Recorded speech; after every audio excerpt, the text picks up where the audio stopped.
everyone, and welcome to Behind the Incident. I have a big surprise, and that is that I found Heather Mahalik in Prague.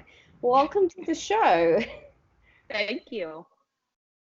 So, I don't know your background, and I'm sure that people don't know your background, where you started and where you are now. I know you're at Cellbrite at the moment. Tell us a little bit about yourself. All right. Do you want me to start from the beginning or work my way backward? Whatever works for you. This is a show without rules. Okay. Sorry, Sarah was asking me questions. She's also here with me, so I have a live audience.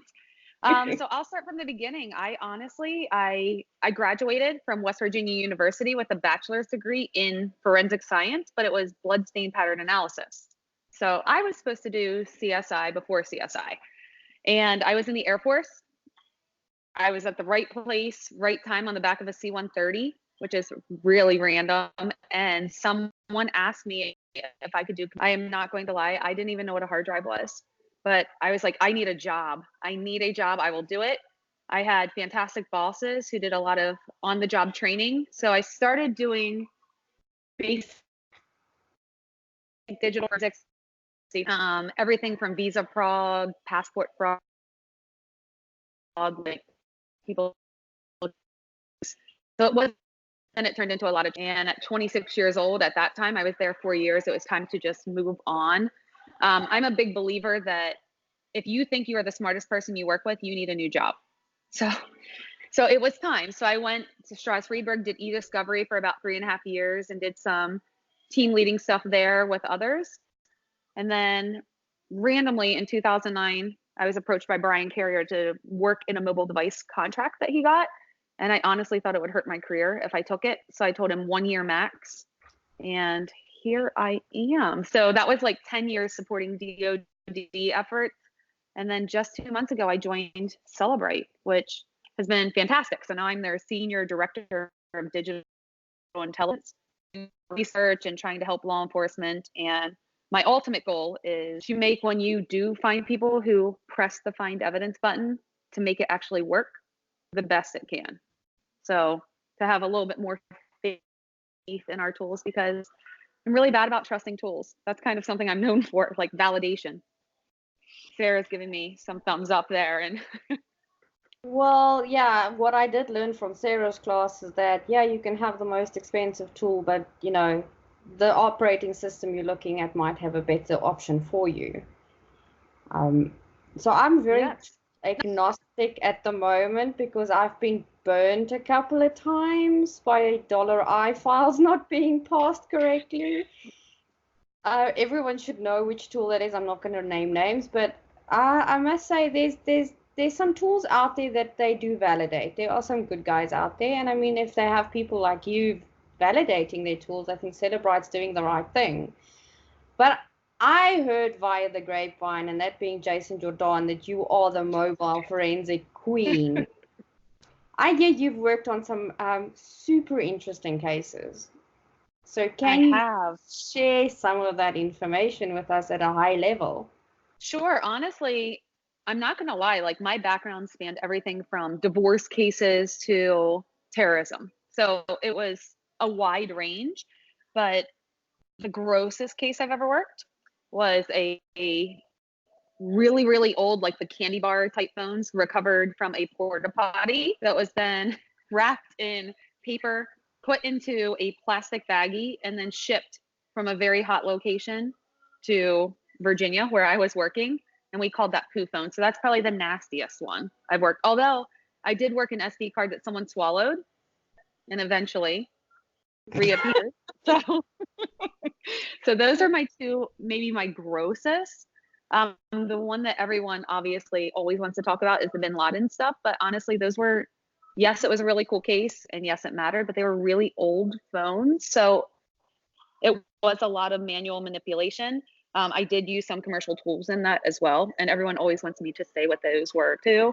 But some of the coolest cases I've worked are recently, since being at Celebrate. So I've worked, there is a Connecticut murder, and I won't say the name yet because I don't know how public it is, but you can Google it if you want, where a woman was murdered, they believe, by her husband and his girlfriend. So we used the iPhone and health.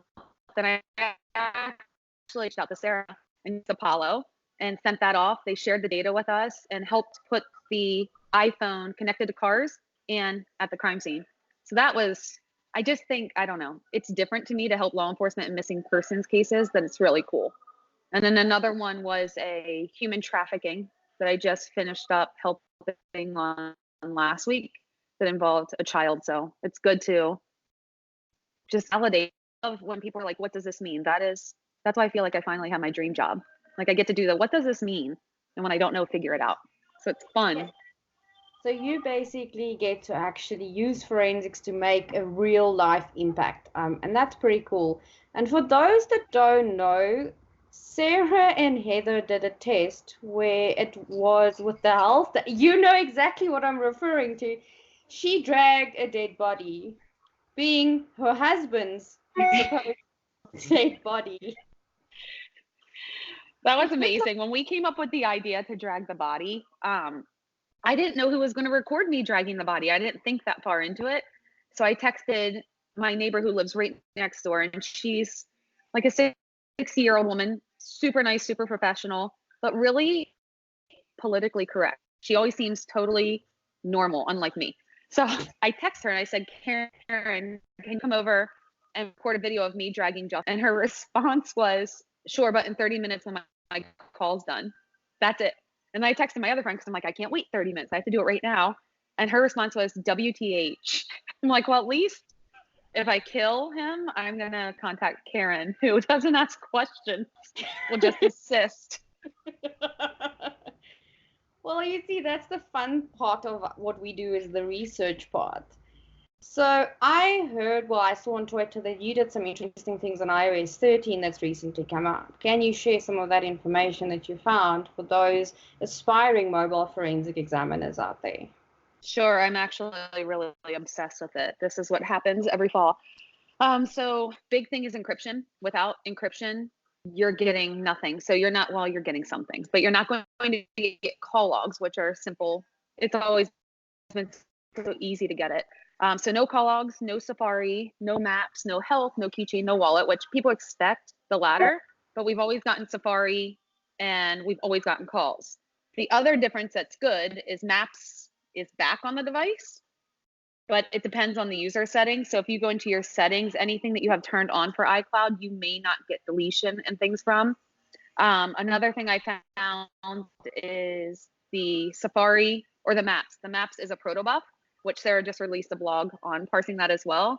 Celebrate is parsing that one, but there are so many more that are just embedded all over the place. So read Sarah's blog. It's a good one on how to handle those. What else? I did my initial blog, which always has the obnoxious memes. That kind of makes me happy. I spend equally amount of time, graphics, and memes for my blogs as I do on the research and write up, which is ridiculous. But I did that blog. I plan to do a series for each artifact that are probably going to be hosted on Celebrate site. And how I'm trying to decide where to host my blog, and this is kind of an awkward new thing for me, is if I'm only talking about the artifact and not using a tool or using just Physical Analyzer, it'll be hosted on Celebrate. If I use any other tools, I'm hosting it on Smarter Forensics, just to keep it there. But I refuse to just say one tool because that's not what I'm about. It's always been the honest truth. And I try to be positive, but I have to also be honest, because what if someone is new and thinks they can use tool X, but it just isn't doing its job? And just as a disclaimer for anyone listening, if I blog about it and you're not doing it correctly, I have sent someone on your team an email. Hey, we have to keep everyone honest out there. Hey, we can't have cowboys and cowgirls doing just anything. Mm-hmm. Definitely.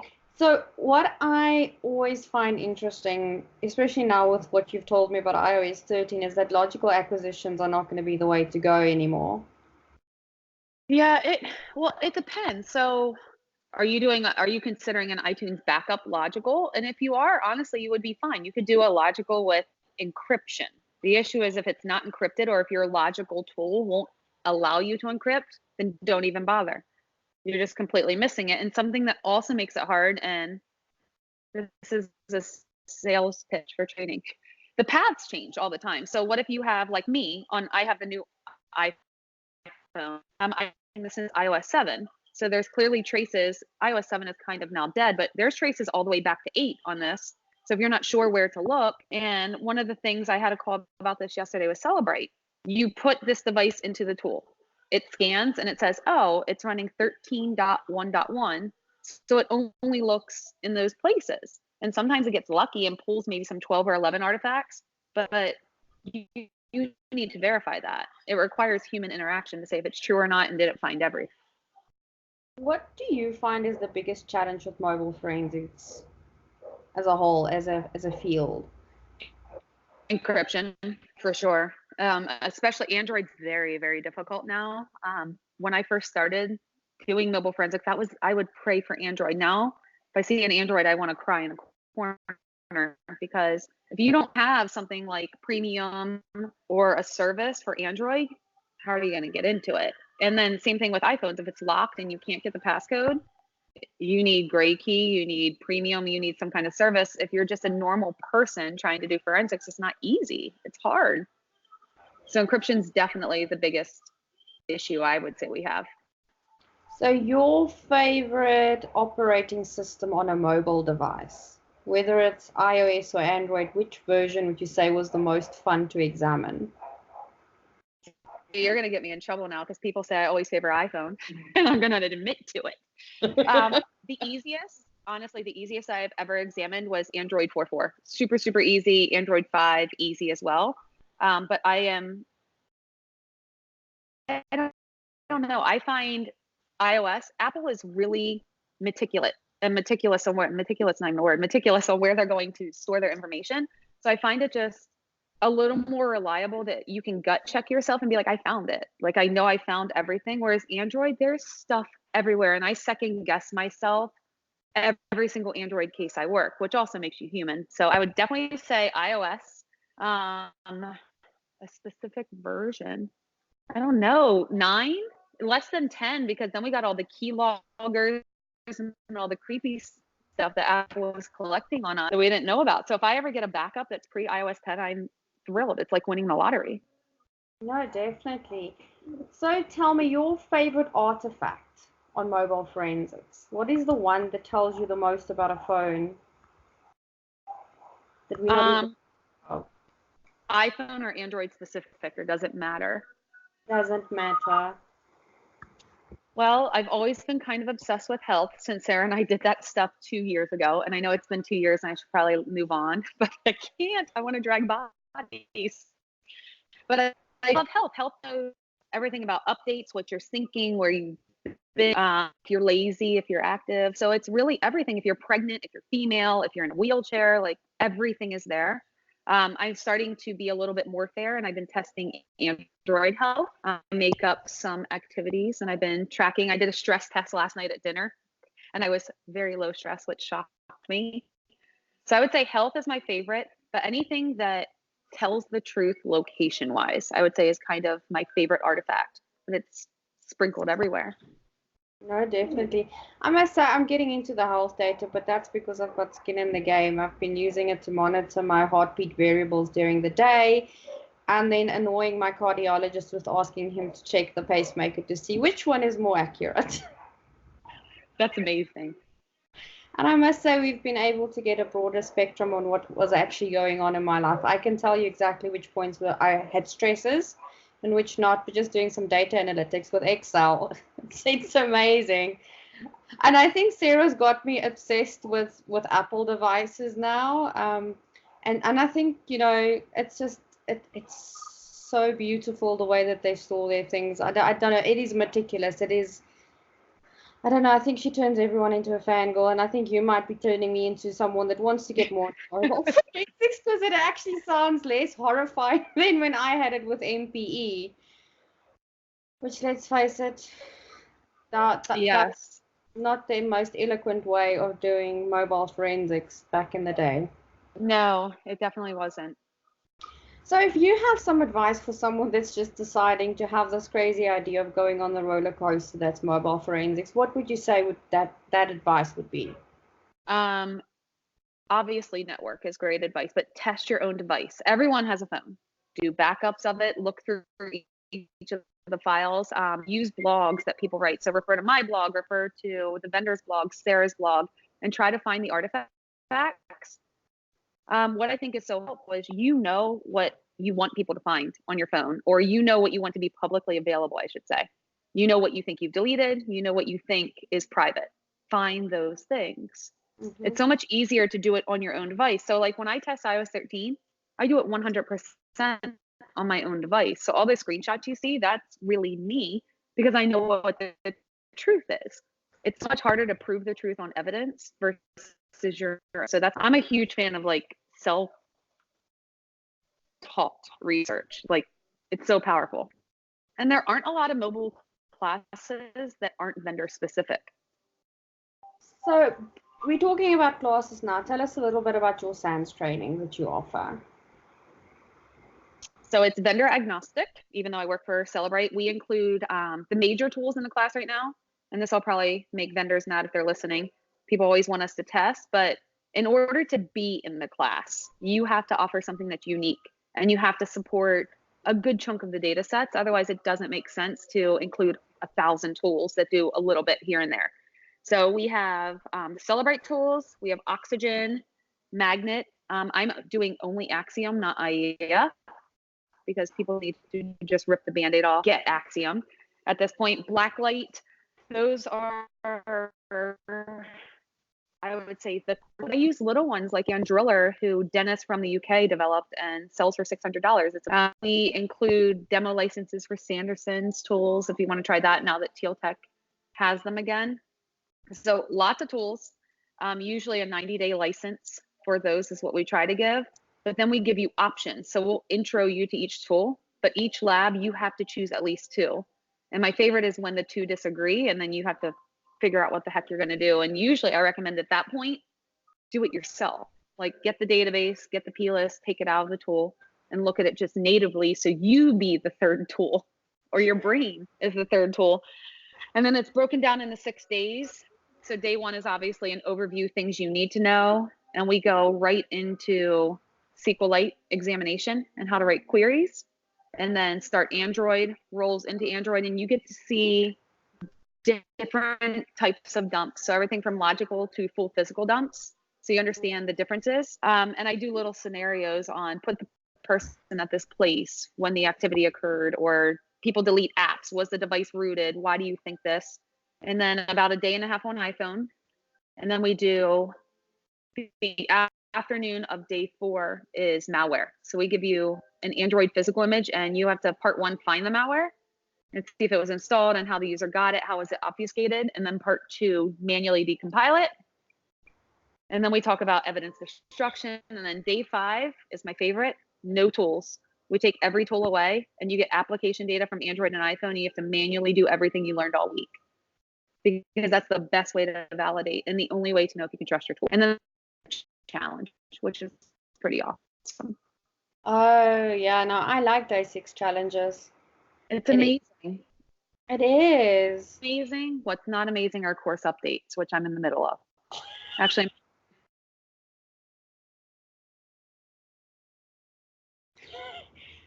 so no, I know what people don't know is, can you hear me? I'm back. I lost you for a second, sorry. That's okay. So I think what people don't know is that these courses, get updated twice a year. Lots of research goes into it, lots of hours of beer drinking and no sleep. This is true. You see, I already understand this, SANS instructor development after hours. So I know you had your reservations on Prague, and yes, I am a social snoop. I know everything. If it's on the internet, we will find it. Has Sarah managed to change your mind? She has. Sarah has done a great job. Honestly, my biggest complaint about the smokiness now is that you should not stand right in front of the door where people are going to leave to smoke, because that's annoying. But it's less smoky. She's right. You can't really see outside. I can show you outside. It is still dreary, but I'm okay with it because we have been having fun, having good meals, good beer. So All's good. Excellent wine. Last night we had excellent wine. Oh, Sands was paying, so I ordered accordingly. But I really hope that you, me, and Sarah are in the same space someday and could have an adventure. Who knows? Me too. Maybe I facilitate for you. Ask Sarah. I'm lots of fun when I do facilitation. You should. You should definitely do it. I do drive you a little bit crazy. That comes kind of with like territory, you know. I give as good as I get. I'm the same, so we'll get along just fine in the classroom. Unfortunately, I think Sarah gives a little better than what I do. So, sometimes I'm sitting like, what? But I definitely think that mobile forensics is the new way to go, especially with that most medical devices are going to be app-driven. Mm-hmm. Downloads are going to be via a low-frequency Bluetooth application. So I think you guys are going to see lots more health data going across mobile devices soon. I agree.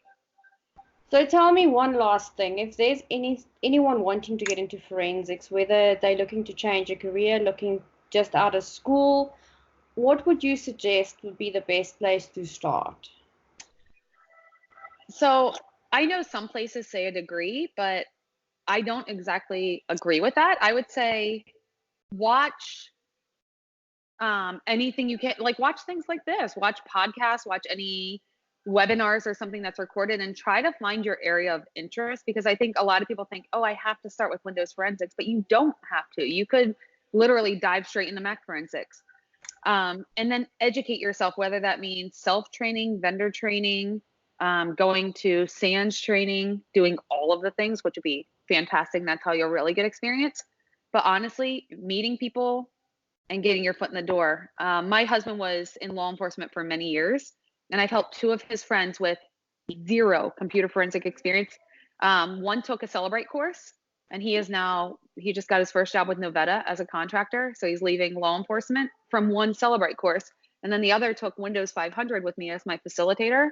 And he's now, well, he's on his third job in forensics, but he is doing forensics. So you really just have to ask for help. I think someone pulling you in the door is a lot easier than just randomly throwing your resume out there.